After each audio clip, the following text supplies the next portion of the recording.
Praise the lord. యేసుకు స్తుతి కీర్తన Christian gospel musical ministries తరఫున మీకందరికీ శుభాభివందనాలు తెలియజేస్తూ ఉన్నాను. దేవుని వాక్యాన్ని చదువుకొని కొన్ని నిమిషాలు ధ్యానం చేసుకుందాం. మత్తయి సువార్త 5వ అధ్యాయము 10వ వచనము 11వ వచనం. నీతి నిమిత్తము హింసింపబడువారు ధన్యులు, పరలోక రాజ్యము వారిది. నా నిమిత్తము జనులు మిమ్మును నిందించి హింసించి మీ మీద అబద్ధముగా చెడ్డ మాటలెల్లా పలుకున్నప్పుడు మీరు ధన్యులు, సంతోషించి ఆనందించుడి, పరలోకమందు మీ ఫలము అధికమగును. ప్రియమైన వాళ్ళారా, మరొకసారి మీకు అందరికీ శుభాభివందనాలు తెలియజేస్తూ ఉన్నాను. చదవబడిన మాటలు యేసుక్రీస్తు ప్రభుల వారు మరి ఆయన జన సమూహములను చూచి కొండ ఎక్కి ప్రసంగించిన మాటలు. ఇప్పుడు ఈ మాటలో చక్కని ఒక మరి విశ్వాసులకు ధైర్యాన్ని ఇచ్చే మాటలు, సువార్థికులకు ధైర్యాన్ని ఇచ్చే మాటలు, అలాగే యాజకులకు బోధకులకు ఈ మాటలు ఎంతో ధైర్యాన్ని ఇస్తాయి. చూడండి, నీతి నిమిత్తము హింసింపబడువారు ధన్యులు. ఈ రోజుల్లో అనేక మంది దేవుని యొక్క నీతిని వివరించడం కొరకు, దేవుని యొక్క సువార్తను ప్రకటిస్తూ అనేకుల ద్వారా నిందలు ఎదుర్కొంటున్నారు. అనేక విధంగా మాటలు పడుతూ అంతే అక్కడ అన్నాడు చూడండి, నా నిమిత్తము జనులు మిమ్మును నిందించి హింసించి మీ మీద అబద్ధముగా చెడ్డ మాటలు పలుకున్నప్పుడు. నేటి దినాల్లో ఇదే జరుగుతుంది.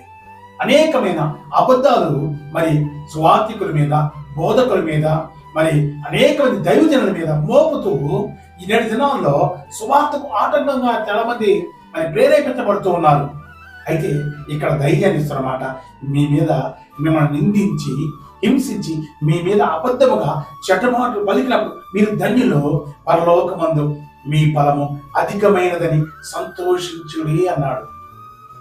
నిజంగా ఈ మాటలు మన క్రైస్తవ విశ్వాసులకు, క్రైస్తవ సువార్థికులకు, యాజకులకు, మరి అనేకులకు ఇది ఎంతో ఆదరణ కలిగించే మాటలు. ప్రియమైన వాళ్ళారా, మరి యేసుక్రీస్తు ప్రభుల వారు మరణించి తిరిగి లేచి మరి ఆరోహణం అయిపోయిన తర్వాత జరిగిన ఒక సంఘటనను నేను మీకు వివరించడానికి ఇష్టపడుతున్నాను. చూడండి, మరి అపోస్తుల కార్యములు 6వ అధ్యాయము మరి 7వ వచనం.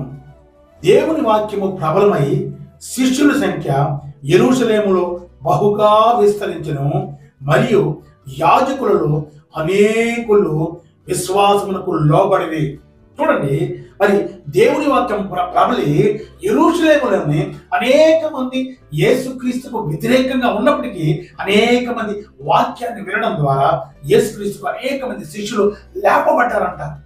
యెరూషలేములో అనేక మంది యాజకులు సైతము మరి యేసు యందు విశ్వాసం వచ్చి వారు కూడా ఈ సువార్తలో, ఈ రక్షణ పరిచర్యలో పాలుభాగస్తులయ్యారు. గమనించండి, ఆ దినాల్లో యెరూషలేములో గొప్ప హింసలు జరుగుతూ ఉన్నాయి. అనేక మంది క్రైస్తవులుగా యేసుక్రీస్తు నామమున మరి మాట్లాడే వాళ్ళని హింసిస్తూ ఉన్నారు, కొందరు చంపేస్తున్నారు. చూడండి, 8వ వచనం. స్టెఫను కృపతోను బలముతోను నిండిన వాడే ప్రజల మధ్య మహత్కార్యములను, గొప్ప సూచక క్రియలను చేయుచుండెను. ఈరోజు మరి స్టెఫను గురించి కొన్ని నిమిషాలు మాట్లాడాలి. స్టెఫను మరి కృపతో, దేవుని యొక్క బలముతో, దేవుని యొక్క ఆత్మ నిండి మరి యెరూషలేములో అనేకమైన గొప్ప అద్భుతమైన కార్యాలు, మహత్కార్యములు చేస్తూ ఉన్నాడు. ఇవి చాలా మందికి తెలిసి వీరంతా ధర్మశాస్త్రముగా జీవించే యూదులు, ధర్మశాస్త్ర ప్రకారం ఉన్నవారు. వారిలో అనేక మంది చూడండి, లిబర్తీనీయులు, కురేనీయులు, అలెగ్జాంద్రియులు, కిలికీయులు, ఆసియా నుండి వచ్చిన వారు, వీరందరూ కూడా మరి స్టెఫను దగ్గరికి వెళ్ళి స్టెఫనుతో వాదించడం ప్రారంభించారు. స్టెఫనుతో తర్కించడం మరి ప్రారంభించారు. వారు ధర్మశాస్త్రం గురించి మాట్లాడుతుంటే స్టెఫను యేసుక్రీస్తు యొక్క శిలువ శ్రమ మరణము, ఆయన ఈ లోకానికి ఎందుకు వచ్చాడు, ఈ లోకంలో యేసుక్రీస్తు ప్రభువు చేసిన త్యాగాన్ని వివరిస్తూ వారితో తర్కించడం ప్రారంభించాడు. చూడండి, అక్కడ ఒక మాట ఉంటుంది, మాటలాడుతూ ఎందు అతడు అగుపరిచిన జ్ఞానమును, అతను ప్రేరేపించిన ఆత్మను వారు ఎదిరించలేకపోయారు. వారు వాదిస్తూ ఉంటే వీళ్ళందరూ ఒక గుంపుగా ఉన్నాడు, స్టెఫన్ ఒక్కడే ఒకడు ఉన్నాడు. మరి స్టెఫన్తో వారు వాదిస్తూ ఉంటే స్టెఫన్ను ప్రేరేపించిన ఆత్మను వారు ఎదిరించలేకపోయారు.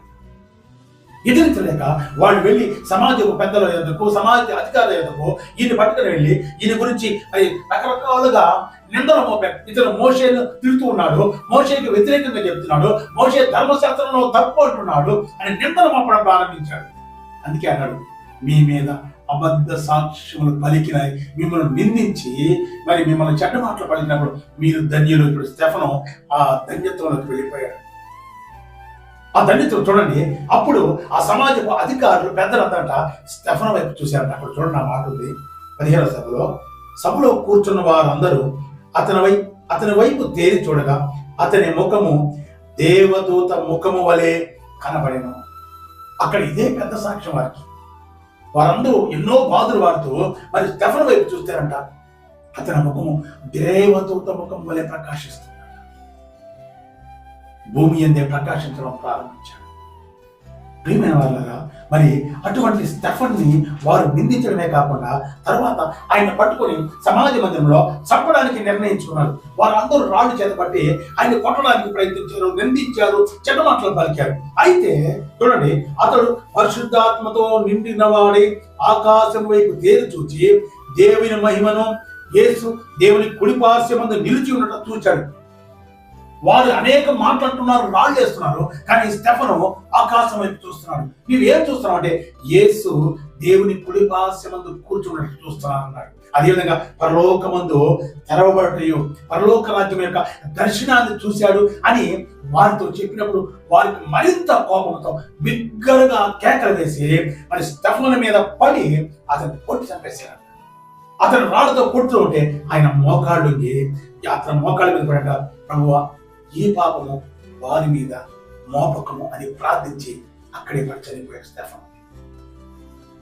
బ్రతికుండగానే హింసలు భరిస్తూనే రాళ్లతో కొడుతుంటే పరలోకం యొక్క దర్శనాన్ని చూశాడు.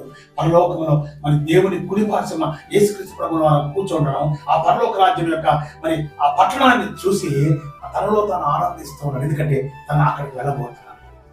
అయితే స్టెఫను చేసిన అద్భుతమైన ప్రార్థన, అయ్యా ఈ పాపము వీరి మీద మోపకము. ప్రియమైన వాళ్ళారా, నేటి దినాల్లో సువార్థికులుగా, బోధకులుగా, సంఘ కాపులుగా ఒకవేళ నిందలు భరిస్తున్నామా, మీ మీద ఎవరన్నా చెడ్డగా మాట్లాడుతున్నా వాటిని భరిస్తే వారి కొరకు ప్రార్థన చేయాలి. ఈ అనుభవాన్ని మనకు స్టెఫను నేర్పించాడు. అలా మాట్లాడేవాడిని మనం దూషించకూడదు, కానీ వారి కొరకు, వారి కుటుంబాల కొరకు, వారి మార్పు కొరకు మనం ప్రార్థిస్తే దేవుడు పరలోకములో మన ఫలాన్ని మరి హెచ్చిస్తాడు. స్టెఫను ఎలాగో దేవుడు హెచ్చించాడో మనను కూడా పరలోకమందు మనకు ఆశీర్వాదం పెరుగుతుంది. పరలోకంలో మనకు వారసత్వాన్ని మనం పొందుకుంటాం. అట్టి కృప దేవుడు మనకు దయచేసి కాపాడుగాక. ఆమేన్. తండ్రి, నీకు వందనాలయ్యా. చెప్పబడిన మాటలను దీవించండి. స్టెఫనుకి ఇచ్చిన దర్శనాన్ని బట్టి, స్టెఫనుకి ఇచ్చిన ఆత్మను బట్టి నీకు వందనాలు అయ్యా. నీవు ఇచ్చిన ఆత్మ ద్వారా స్టెఫను అనేకులకు పరలోక రాజ్యం యొక్క దర్శనాన్ని చూపించాడు. అయ్యా, ఈ లోకంలో మేము సువార్తను ప్రకటిస్తుండగా అట్టి ఆత్మను మాతో ఉంచడయ్యా. నిన్ను నిజమైన రక్షకుడుగా అనేకుల మధ్యలో ప్రభువా మేము పరిచయం చేయడానికి నీ కృప మాతో ఉంచమని యేసు నామములో ప్రార్థిస్తున్నాము తండ్రి. ఆమేన్.